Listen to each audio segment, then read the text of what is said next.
Despite NASA officials indicating last week that a review of the return preparations for Boeing Starliner could occur this week, teams continue to scrutinize the spacecraft's data before making any decisions about its departure from the International Space Station, ISS.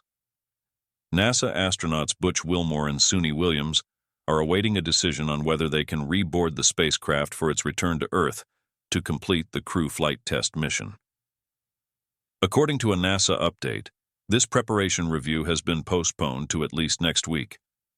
Originally planned for an 8-day mission to the ISS, Wilmore and Williams were launched on June 5th from Cape Canaveral Space Force Station aboard a United Launch Alliance Atlas V rocket. However, on the way to docking on June 6th, the spacecraft experienced failures in 5 of its 28 reaction control thrusters and encountered several helium leaks in the service module housing the thrusters. NASA and Boeing decided to conduct ground tests on a similar thruster to simulate flight conditions and analyze potential causes of the helium leaks using an older, unused service module.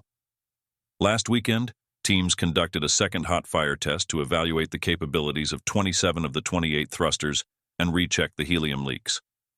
Boeing reported that the hot fire test was successful. Steve Stick, NASA's Commercial Crew Program Manager, stated in a press conference last week that teams would review the test data before setting a return date and conducting a higher-level return preparation review meeting. Initially expected to occur late this week, this meeting has now been delayed. In an update on NASA's website on Thursday, the agency indicated that teams needed more time to review the hot fire test, finalize the flight rationale for the affected thruster system, and confirm its reliability for the return flight. The update also mentioned that departure procedures and any operational mitigations for the system in flight, if needed to build more confidence, must be completed before the meeting. Boeing announced that its team spent time on Tuesday on the ground and in space conducting Starliner's return procedures. The simulated departure included monitoring by Wilmore and Williams from the ISS, with Mission Control Centers in Houston and Kennedy Space Center's Boeing Mission Control Center involved.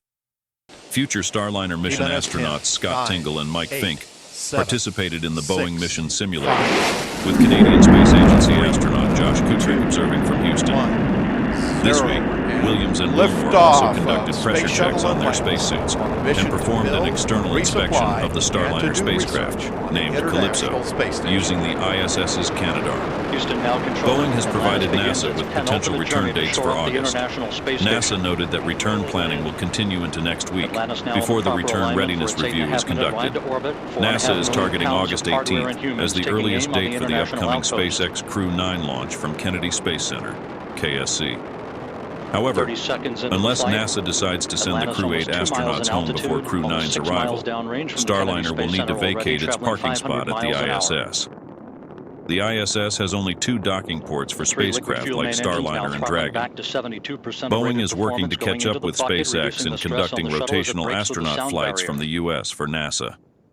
SpaceX conducted its crewed flight test mission Demo 2 in May 2020 and has since flown its fleet of 4 Crew Dragon spacecraft 12 more times, with 3 more possible launches before year-end.